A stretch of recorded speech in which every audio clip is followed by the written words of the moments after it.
बिस्मिल्लाहिर्रहमानिर्रहीम। अस्सलाम वालेकुम। इमरान खान साहब हकीकी आज़ादी मार्च के हवाले से हफ्ते वाले दिन अहम ऐलान करने जा रहे हैं, जिसमें इमरान खान साहब ऐलान करेंगे कि किस तारीख को इमरान खान रावलपिंडी पहुंचेंगे और साथ ही कारकुनान को अहकामात देंगे कि पूरे पाकिस्तान से जिन लोगों को ट्रैवल करना है, जिन्होंने सफ़र करना है, वो रवाना हो जाएँ और इस तारीख को इस्लामाबाद पहुँच जाएँ। क्योंकि मैं ये पहले भी बता चुका हूँ कि इमरान खान साहब के लॉन्ग मार्च में शिरकत के लिए जिन लोगों ने इस्लामाबाद पहुँचना है, उनमें से 90% से ज़्यादा लोग तो अभी तक घरों से निकले ही नहीं हैं।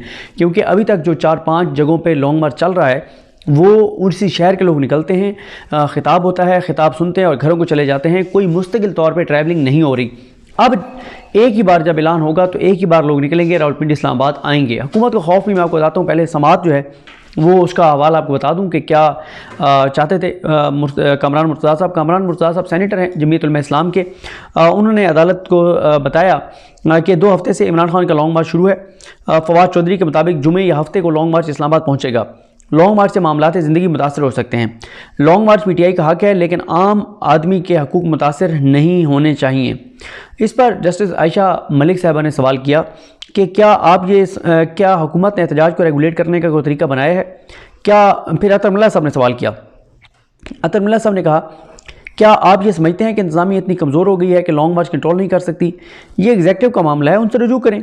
गैर मामूली हालात में ही अदलिया मुदाखलत कर सकती है। जब इंतज़ामिया के पास ऐसी सूरत हाल कंट्रोल करने के वसी इख्तियारात हैं तो अदालत मुदाखलत क्यों करे?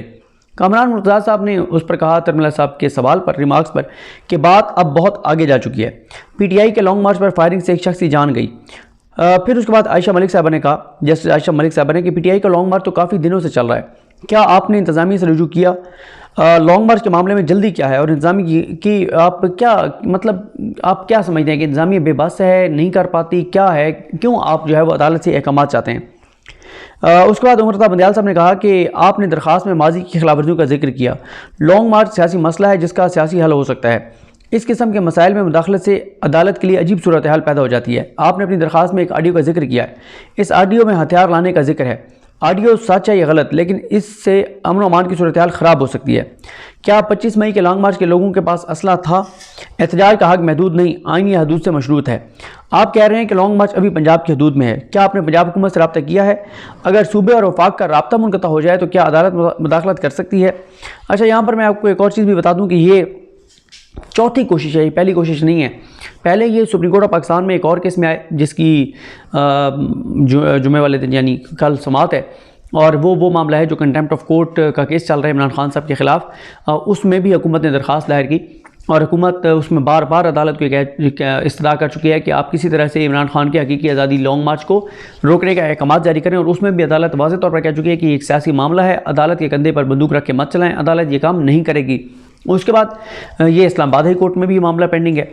उससे पहले ये लाहौर हाई कोर्ट दरख्वास्त गई, वहाँ से मुस्तरद हुई। बल्कि ये एक तरह से 5वां मामला है, क्योंकि Lahore high court Rawalpindi bench में भी ये मामला ज़ेर समात है और अब ये सुप्रीम कोर्ट चला गया। चौथी या 5वां ये कोशिश है कि किसी तरह से लॉन्ग मार्च को रुकवाया जा सके। बात यह है, अगर हुकूमत कॉन्फिडेंट है कि हुकूमत के साथ इस्टेब्लिशमेंट है, डेफिनेटली है, इस्टेब्लिशमेंट की मुकम्मल सपोर्ट हासिल है। और इस वक्त तो लड़ाई असल में है ही इमरान खान और इस्टेब्लिशमेंट की। हुकूमत को तो बहुत ज़्यादा फेवर मिल रही है, इक़्तिदार में लाने से लेके मुसल्लत रखने तक बहुत ज़्यादा सपोर्ट कर रही है इस्टेब्लिशमेंट हुकूमत के साथ है, इलेक्शन कमीशन इनके साथ है, मीडिया इनके साथ है, सब कुछ इनके पास है। करप्ट एक आईजी लगाया हुआ है, जुल्म जबर जो तशद्दुद कर रहा है, जो बहुत ज़्यादती कर रहा है अवाम के साथ, सहाफ़ियों के साथ, और क्या कुछ नहीं किया गया, लोगों को उठा के नंगा किया गया, करंट लगाया गया, सब कुछ इनके पास है। तो इनको क्या ज़रूरत है कि अदालत से कहते हैं कि रोक दें?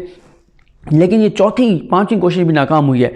उसके बाद जस्टिस अतर मुल्ला साहब ने कहा कि आप एक सेनेटर हैं, पार्लियामेंट को मजबूत करें। इस पर कामरान मुर्तज़ा साहब ने कहा कि मैं ज़ाती हैसियत से अदालत आया हूँ। अतर मुल्ला साहब ने कहा कि कैसे मान लें कि आप हुकूमत के हिस्सा भी हैं और ज़ाती हैसियत में आए हैं। फिर उन्होंने कहा, कामरान मुर्तज़ा साहब ने, कि बज़ाहिर लगता है कि इंतज़ामिया सूरत हाल को कंट्रोल नहीं कर सकती। चीफ जस्टिस उमर बंदियाल साहब ने कहा कि बज़ाहिर लॉन्ग मार्च के मामले में अदालत की मुदाखलत कबल अज़ वक्त होगी। इस पर अतर मुल्ला साहब ने कहा कि आप चाह रहे हैं कि सुप्रीम कोर्ट डिप्टी कमिश्नर का किरदार अदा करे, क्योंकि डिप्टी कमिश्नर ने देखना है कि इजाज़त देनी है, नहीं देनी, कहाँ बिठाना है, कहाँ नहीं बिठाना है, ये सारी सूरत हाल। फिर उसके बाद आयशा मलिक साहब ने कहा कि तौहीन अदालत का मामला लार्जर बेंच में ज़ेर अल्तवा है, जहाँ फरीक़ैन ने यकीन दहानी की खिलाफवर्जियों पर जवाब देना है। क्या आप चाहते हैं कि ये बेंच अलग से लॉन्ग मार्च के हवाले से मुदाखलत करे? अतर मल्ला साहब ने कहा कि लॉन्ग मार्च का मामला तो इस्लामाबाद हाई कोर्ट में भी ज़ेर इल्तवा है। चीफ जस्टिस पाकिस्तान ने कहा कि PTI के 25 मई के जलसे के लिए H9 ग्राउंड के लिए दरख्वास्त दी गई थी। इंतज़ामिया ने H9 ग्राउंड देने से इनकार किया तो सुप्रीम कोर्ट ने मुदाखलत की। H9 का ग्राउंड मुख्तस होने के बावजूद हजूम डी चौक चलाया। क्या आप इस बात से खाइफ हैं कि 25 मई वाला वाक़या दोबारा हो सकता है? अतर मल्ला साहब ने कहा कि अगर कोई खिलाफ वर्जी करता है तो एग्जीक्यूटिव के पास वसी इख्तियारात मौजूद हैं। आपके मुताबिक तो चीफ जस्टिस पाकिस्तान ने कहा कि आपके मुताबिक तो एग्जीक्यूटिव के इख्तियारात 27 किलोमीटर तक महदूद हैं। तो अतर मल्ला साहब ने कहा कि क्या अदलिया की मुदाखलत से इंतज़ामिया और पार्लियामेंट कमज़ोर नहीं होगी? जस्टिस आयशा मलिक साहब ने कहा कि इंतज़ामिया को मुतहरिक करें कि वो अपना किरदार अदा करें। आए रोज़ इस्लामाबाद में पार्लियामेंट समेत कई जगहों पर एहतजाज होते हैं। क्या कभी बाकी एहतजाजों के खिलाफ आप अदालतों में गए हैं? एक मखसूस जमात के लॉन्ग मार्च में ही अदालत की आपको मुदाखलत क्यों दरकार है? कामरान मुर्तज़ा साहब ने कहा कि लॉन्ग मार्च की वजह से एक पूरा सूबा मफलूज रहा है। चीफ जस्टिस पाकिस्तान ने कहा कि आप मफरूज़े की बुनियाद पर हमारे पास आए हैं। क्या इंतज़ामिया ने PTI के लॉन्ग मार्च के लिए जगह के हवाले से कोई फैसला किया है? इस मौके पर आमिर रहमान साहब को बुलाया गया और उन्होंने कहा कि इंतज़ामिया ने PTI को रवात में जलसे का कहा था। इंतज़ामिया ने PTI से बयान हल्फी मांगा था जो अब तक नहीं आया। इस्लामाबाद हाई कोर्ट में भी ये मामला चल रहा है। आधा घंटा दें तो इंतज़ामिया से मालूमात ले लेता हूँ। चीफ जस्टिस पाकिस्तान ने कहा कि अगर वाज़े तौर पर आइनी खिलाफ वर्जी का ख़तरा हो तो अदालत मुदाखलत करेगी। दरख्वास्त में माजी की आइनी खिलाफ वर्जियों का उन्होंने, क्योंकि कामरान मुर्तज़ा साहब ने कहा कि दरख्वास्त में माजी की खिलाफ वर्जियों का हवाला भी मौजूद है। चीफ जस्टिस पाकिस्तान ने कहा कि हो सकता है इस पर दूसरे फरीक को अपना एक मौक़िफ़ हो, यानी PTI का अपना एक मौक़िफ़ हो, एक आपका मौक़िफ़ है। तो उमर मंदियाल साहब ने कहा कि सुप्रीम कोर्ट के हुक्म की खिलाफ वर्जी पर अदालत के लिए मामला पेचीदा हो जाता है। अदालती हुक्म अमल दरामद के लिए होते हैं। क्या इमरान खान के लॉन्ग मार्च के लिए जगह का तयन किया गया है? तो इस पर पूछा गया कि अदालत ने कहा कि पूछ कर बताएँ, और एडिशनल अटॉर्नी जनरल साहब को कहा कि आप पूछ कर बताएँ। तो ब्रेक हो गई, ब्रेक के बाद दोबारा समाअत हुई तो एडवोकेट जनरल इस्लामाबाद भी आ गए। तो फिर चीफ जस्टिस पाकिस्तान ने उनसे पूछा कि लॉन्ग मार्च के हवाले से इंतज़ामिया ने क्या किया है। उन्होंने कहा कि इंतज़ामिया को, एडवोकेट जनरल इस्लामाबाद जो हैं, उन्होंने ये कहा जहांगीर जदून साहब ने कि इंतज़ामिया को इस्लामाबाद में लॉन्ग मार्च के लिए PTI का ख़त मौसूल हुआ था। इंतज़ामिया ने PTI से तारीख, वक्त और जगह के मुतालिक पूछा था जिसका जवाब नहीं दिया गया। वज़ीराबाद वाक़े से पहले PTI ने खून रेजी की बातें की। वज़ीराबाद वाक़े के बाद इंतज़ामिया ने PTI को इस्लामाबाद दाखिले की इजाज़त देने से इनकार कर दिया। इस्लामाबाद में जलसे की इजाज़त पर केस इस्लामाबाद हाई कोर्ट में ज़ेर इल्तवा है। तो फिर अतर मल्ला साहब ने कहा कि फिर तो ये दरख्वास्त वैसे ही गैर मौसर होगी। मुल्क में अमन अमान, आमिर रहमान साहब ने कहा जो एडिशनल अटॉर्नी जनरल हैं कि मुल्क में अमन अमान बरकरार रखने के लिए अदालत की मुदाखलत चाहते हैं। अतर मल्ला साहब ने कहा कि क्या आप ये कहना चाह रहे हैं कि सूरत हाल एग्जीक्यूटिव के बस से बाहर हो चुकी है? इस पर एडिशनल अटॉर्नी जनरल ने कहा कि वफाक ने 5 नवंबर को भी सुबह पंजाब को आर्टिकल 149 के तहत ख़त लिखा है। क्या आयशा मलिक साहब ने कहा कि क्या वफाक को नहीं मालूम कि अपनी जिम्मेदारियाँ कैसे पूरी करनी है?